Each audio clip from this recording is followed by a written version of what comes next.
Hello everyone, this is Mix Awesome Manatee. You've seen it. There are 4 movies and 2 seasons of a TV show revolving around the titular characters of Thor and Loki. How similar are they to Norse mythology? Are these films a revival of buried tradition, or is it a creative departure? I am Mix Awesome Manatee, and you are watching.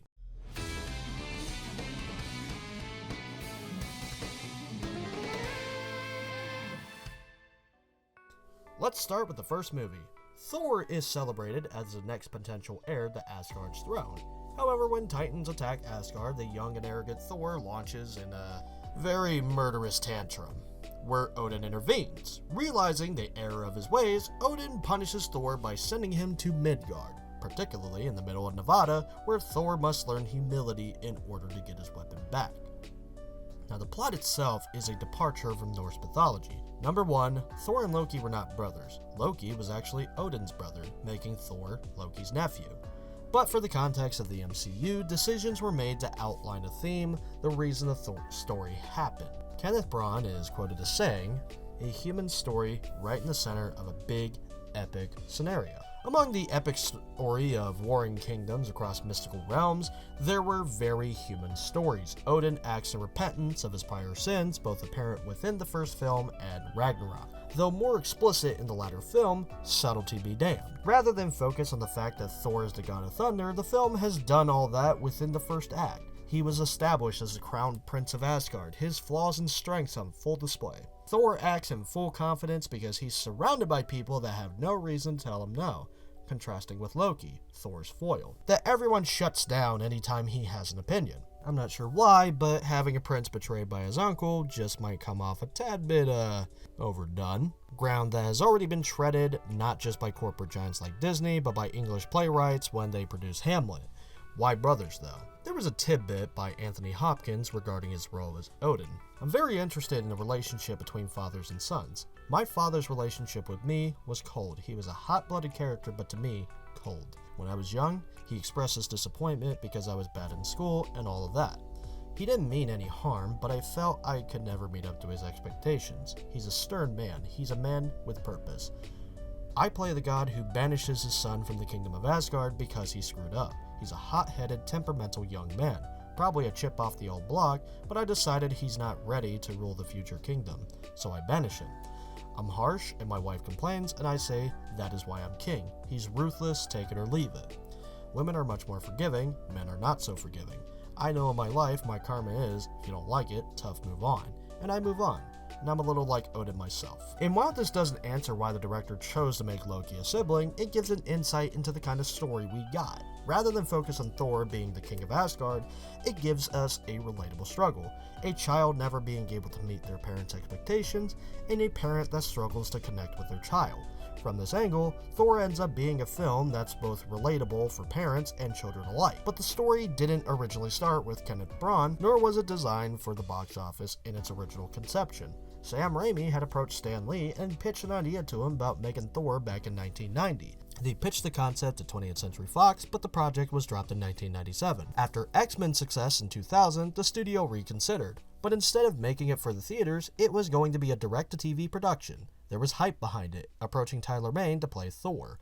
Marvel was in talks with Artisan Entertainment to produce the film, but nothing came of it. Later on, the rights to the film were sold to Sony, where David S. Goyer was going to be the potential director. But the director lost interest and Thor was back at square one. Was this movie ever going to be made?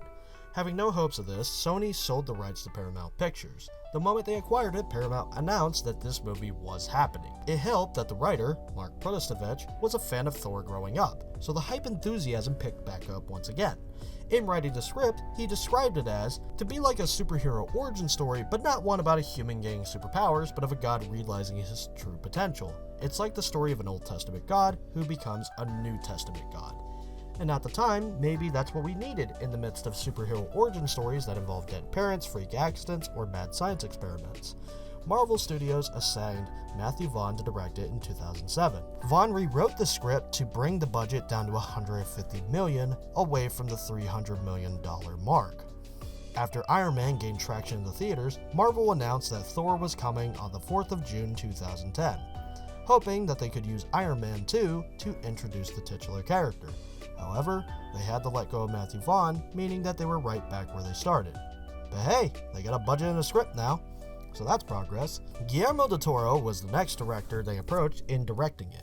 Can I just get Rick's portal gun so I can go and see that movie? I want to see Guillermo del Toro's Norse universe.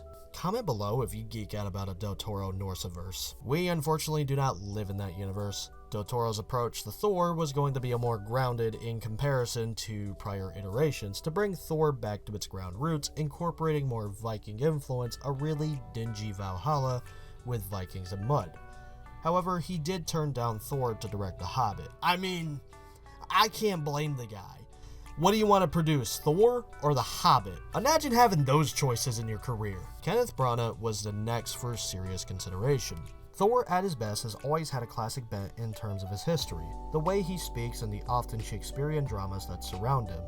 That kind of dialogue and character needs someone who comes from a classically trained background in order for it not to sound forced or artificial. Branagh is the perfect choice. Marvel extended the release date after many production hell complications, but I'm sure they were just happy to finally get the project off the ground. But there's another challenge. Norse mythology is inspired by our world, but how would we connect the very alien world of Asgard with a town in the middle of Nevada? Inspired by the comic book world both pictorially and compositionally at once, we've tried to find a way to make a virtue and a celebration of the distinction between the worlds that exist in the film, but absolutely make them live in the same world. It's about finding the framing style, the color palette, finding the texture, and the amount of camera movement that helps celebrate and express the differences and the distinctions in those worlds. If it succeeds, it will mark this film as different. The combination of the primitive and the sophisticated, the ancient and the modern, I think that potentially is the exciting fusion, the exciting tension in the film. I will admit, it is a daunting task to compare Thor with what came before. There are several literary works familiar with Thor, Neil Gaiman giving a presentation of the lore, other people studying and trying to infer meaning, but for the most part, Norse mythology was a tradition passed down by word of mouth. The story of Thor in one village might vary wherever you go. Thor might be more to Norse mythology what Star Wars is to all mythology, adapting elements of the source material to concerns and fears of the time. Star Wars, released in 1977, villainized imperialism, superweapons, and a hyper-militaristic society. Essentially, take Starship Troopers but add wizards for the fantasy element. Thor was released in 2011, and while there are villains, the source of the conflict comes from the main cast themselves. While the Frost Giants pose a threat to Asgard, they aren't the prime cause. Thor was the one who exacerbated the conflict to a near unmanageable level. Loki's anger towards his adoptive status caused Odin to go into Odin's sleep. You have a younger generation of gods that are lashing out because of what the old status quo told them. What might have been true for Odin's generation was not necessarily true for Thor and Loki coming out into this new world. The lessons of Odin came to be why Thor did what he did, thus humanizing Odin that he is just as susceptible to error as anyone else, no matter how many thousands of years you've lived. So it can be said that Thor has a greater gap from Norse mythology, but does that make it a terrible adaptation? Critical reviews still praise it as a 6.7 out of 10 on Rotten Tomatoes, a dazzling blockbuster that tempers its sweeping scope with wit, humor, and human drama. Thor is mighty Marvel entertainment, said by Metacritic. Though not everyone received Thor with enthusiasm. Thor is a failure as a movie, but a success as marketing, an illustration of the ancient carnival tactic of telling rubes anything to get them into the tent. Roger Ebert. How would the other stories fare going forward? You have Thor joining the Avengers, but even then he had his own adventures more reminiscent of the mythology. Thor the Dark World is another iteration of this movie that takes place after the events of the first Avengers. The Tesseract was used by Loki to unleash Thanos' army into New York City, thus Asgard choosing to lock Loki up for practically the same crime Thor had committed in the previous movie. Thor and the other gods have to fly to various corners of the 9 realms to contain the chaos that followed after the destruction of the Bifrost. The realms were going to align and weird stuff would happen. While this happened, Malekith is a dark elf that wants to get a hold of Red Aether, what we know as the Reality Stone, to plunge the entire universe into darkness so that the Dark Elves can have their day of conquest. Jane Foster and her crew are researching why these mysterious portals keep popping up.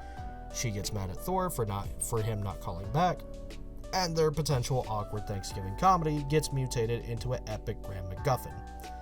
And yeah, so much is going on within this film. This film was not made by the same writer and director. Shocker. This was a film by Alan Taylor, and here's what he had to say about it. In both cases, it's using the conceit of a fantastical alien world to make fresh what is really a domestic drama. In Game of Thrones, seeing Tyrion battle with his sister Cersei, seeing the relationship between children and their fathers, it's all the stuff we're interested in at a psychological level because we're living it all the time. But it takes place in this otherwise fantastical foreign realm. I think the same thing is true in Thor. The brilliant thing Ken Branagh did in launching it was making it very much a story about two brothers, a story about brothers competing for the love of their father. So it's small, confined, and human at the same time. It's this blown out intergalactic world. And yet, what happened? Well, you had so much to deal with, and this is what's difficult and unique about the MCU. You're not just making movies and calling it a day. This isn't just something like Indiana Jones where each adventure stands on its own. This was a series of movies that played into the most industrial version of improv, carrying the story in the same way a television series might. Before getting Taylor involved, Patty Jenkins was initially approached with this, creating an adventure where Thor and Jane try to reunite, but have to overcome obstacles to do so. Jenkins pushed the story in another Shakespearean direction where Thor and Jane were forbidden to see one another by Odin. However, the only way for Odin to permit Thor to go back to Midgard was by convincing him due to the red aether being located there. If the Dark Elves were looking to use the stuff to conquer the universe, Odin had no choice but let Thor go back, thus giving Thor an opportunity to reunite with Jane Foster. However, this iteration was dropped, citing creative differences as the reason Patty Jenkins would not direct the film, though not parting on bad terms, just simply that she might not have shared the vision that Kevin Feige had for the story.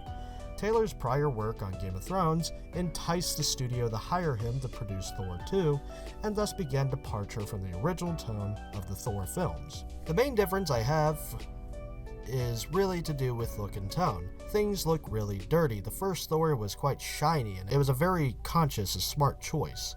When I came in, I wanted to get more of the sense of the Norse mythology, the Viking quality, the texture, and the way of the history. He's a superhero, but he's been around for thousands of years. His dad is God.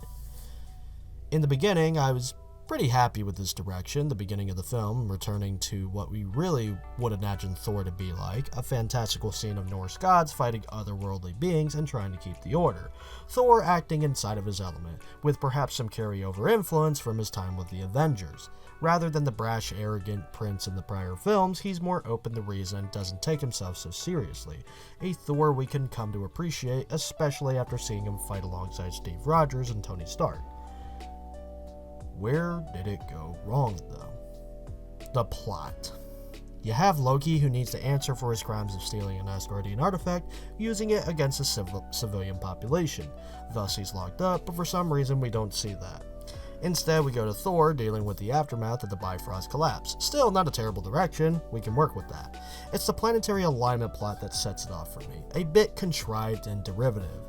It was already going to be enough that the Dark Elves were trying to steal the Red Aether. The only reason they had the planetary alignment was to set up for the conflict later, where they were jumping through portals, and for Jane Foster's own conflict. But it's already convoluted as is. Already so much is going on. Was it absolutely necessary to add in a planetary alignment? Some critics were harsher though, the Daily Telegraph saying, "It feels entirely made by committee, the definition of house style, without a personal stamp in sight." Although director Alan Taylor manages to get things going properly for the final battle in London, the long stretches before that on Asgard and the other branches of Yggdrasil are a drag, like the filler episodes of Game of Thrones, but without the narrative complexity and mythical heft of all-pervading sexiness. Speaking of which, how do you think a Nine Realms kind of show would fare if Marvel was to do so?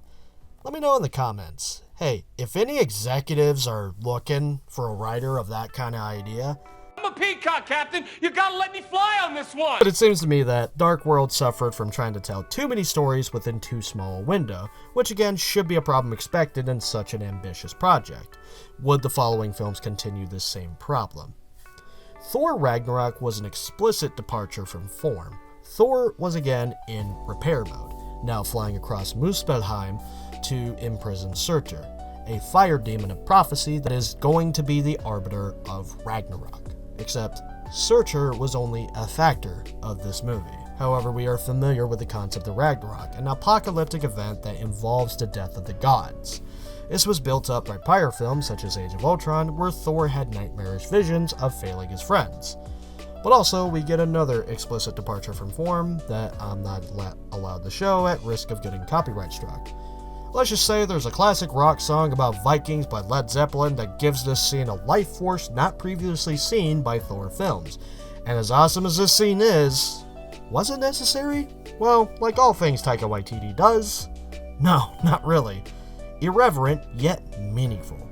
But we do get an interesting hook.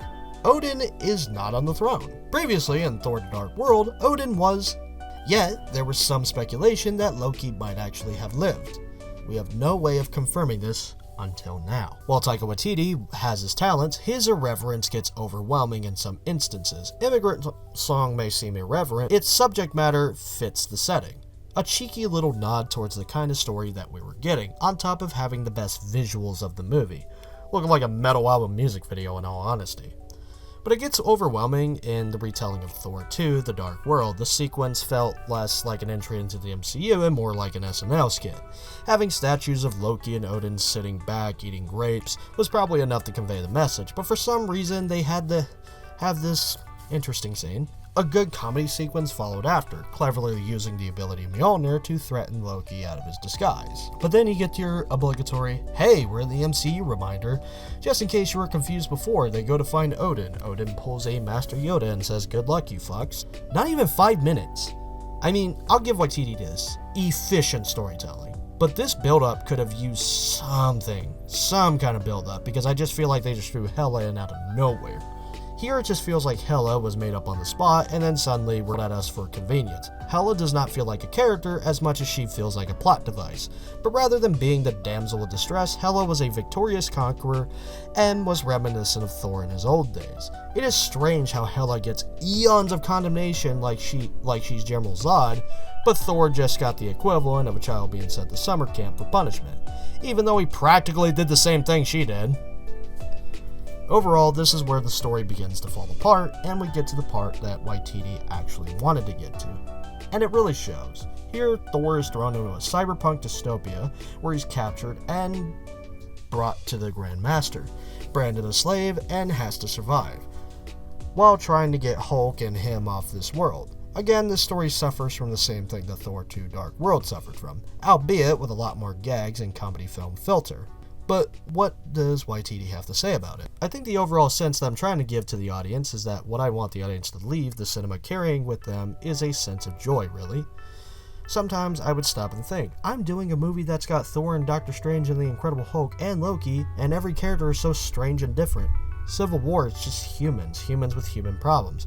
Ours is creatures and beings and all these sorts of really different characters. Before grabbing Waititi, they did initially consider bringing Alan Taylor back, however he declined with this to say. The Marvel experience was particularly wrenching because I was sort of given the absolute freedom while we were shooting, and then in post-production it turned into a different movie. So that is something I hope never to repeat and don't wish on anybody else. Marvel considered 10 pitches and threw them to different directors to carry and come back with a clearer picture. Waititi just memed his way into it. That actually makes me really happy. He just memed his way into it, making a sizzle reel that was more focused on comedy than anything else. This was a approach that was discouraged, but Waititi gave no fucks. And it really paid off. They fell in love with Waititi's use of Immigrant Song. Just look at the lyrics and tell me that it just isn't fitting for a Viking anything. Departing from the Shakespearean influence, Thor Ragnarok was more of a road trip comedy movie. Eric Pearson was tasked with writing the script, while Waititi injected humor into the story. Their intention for the science fiction cosmic feel was to explore outside of the 9 realms. If there was an entire cosmos, that is untapped opportunity. However, there was one thing that Waititi had explicitly intended to do that departed itself from Thor's prior continuity. A lot of what we're doing with the film, in a way, is kind of dismantling and destroying the old idea and rebuilding it in a new way that's fresh. Everyone's got a slightly new take on the character, and so in that way, it feels like the first Thor. His focus was not copying another person's film, but rather making a film that stands on its own. Waititi wanted to make his film not just an offshoot of somebody else's. Would it pay off? Well, In the box office, Ragnarok grossed over $650 million globally, while the first Thor film grossed over $449 million, and Thor: The Dark World's $650 million. Ragnarok was 2017's 9th highest grossing film. On top of that, Ragnarok was ranked higher than the prior two films, with critics. Rotten Tomatoes cited as saying, "Exciting, funny, and above all, fun. Thor Ragnarok is a colorful cosmic adventure that sets a new standard for its franchise and the rest of the Marvel Cinematic Universe." However, Thor Ragnarok does have some subtle messaging, while more explicit with others, the Grandmaster being very nonchalant with the dire tone of the situation. To others, slavery is horrifying. To him, it's a game. Some people finding the similarities between New Zealand's bloodied history with the indigenous Maori and Asgard's history with the rest of the realms. But not everyone appreciated Ragnarok. Thor Ragnarok is packed tight with zooming space vehicles and noisy thunder battles, but the movie's extravagant excess is more narcoticizing than energizing. Even poor Thor seems lost in all of it, and he's supposed to be its star, an instance of fun and overkill, a special effects coma. However, you could probably point out that there seems to be more notable enthusiasm from Chris Hemsworth compared to him in the prior films. But finally, how did Love and Thunder fare? Still under the same director, would the post-Endgame MCU entry contend with its predecessors in a meaningful way? Gore the God Butcher was a devout follower until the gods had dismissed his concerns, because why should they care? Thus giving him the edgiest entry into an emo character arc. But this time, it's Edgegalf the White, joining the Guardians of the Galaxy just to remind us that this is indeed a MCU film and not just a Waititi film, but he departs from them. Why were they even there then? Why? What was the fucking point? Anyway, Sif dies because Gore got a hold of her. Jane Foster is now a Lady Thor with stage 4 terminal cancer. He somehow hopes that Mjolnir might have the power to heal her, cause... why?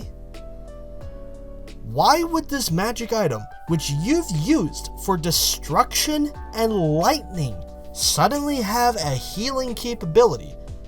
I mean, sure, you could probably use it as the galaxy's most ancient defibrillator. Clear. Clear. Oh, you saved my life, Doctor. Clear. But to fight cancer? I get that maybe Thor is desperate for ideas, but maybe somebody should intervene and tell him that. Instead of using it as a means of progressing the story forward, if Thor had used it for his resurrection before, why not use it on Loki? Would that not match the level of desperation that you have to save somebody, especially a member of your own family? Then we also get convoluted retcon of Mjolnir coming back to protect Jane Foster, more contrived reaching. I admit that there is a necessity for the audience to suspend disbelief for the duration of the film, but it's hard to do that when the film has prior forms of continuity that are supposed to continue an ongoing story. I understand, it's not an easy task, but maybe if you weren't busy cranking out a movie every few months, you could sit back and reevaluate where you're going with the franchise. However, under the pressure of capitalism, it is demanded that the content factory produces more, no matter the quality of the product, thus subjecting everyone to the unending drive to produce more content. However, that's just speculation. Why not consult the horse's mouth in the matter, as he describes it?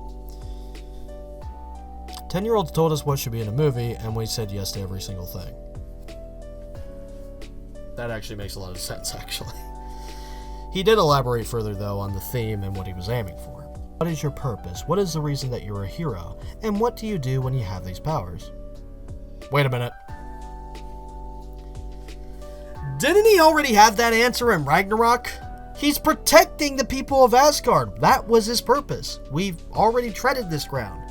We're looking for something new here. Are you perhaps passing the baton to Valkyrie? That would have been an interesting story. Not that I mind Jane Foster coming back, but it's kind of hard to be Thor when you're suffering terminal cancer.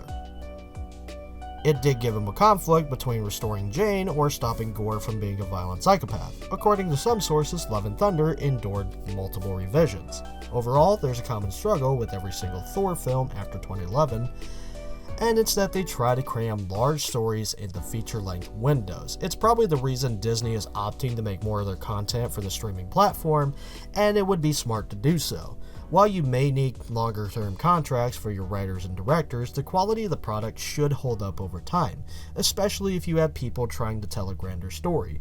Imagine a Game of Thrones-esque series that outlines what happens in Asgard, perhaps chronicling Odin's rise to power.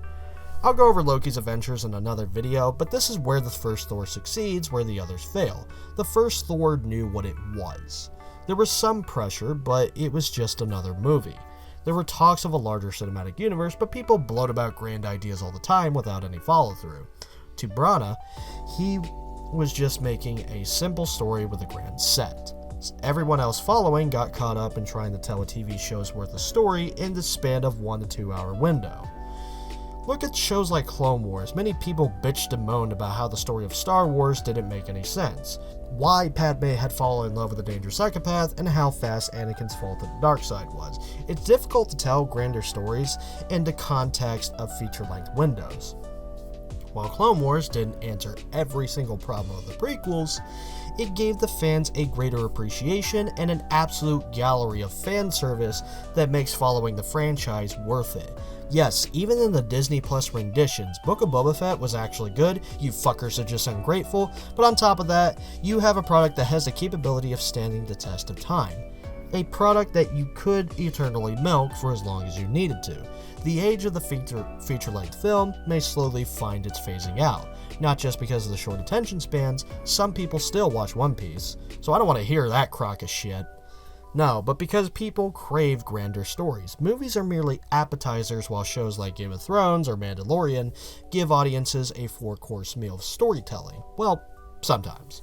Where TV was once seen as the cheaper imitation of cinema, now it's starting to become the inverse, where episodes of TV shows start to rival the quality of some movies.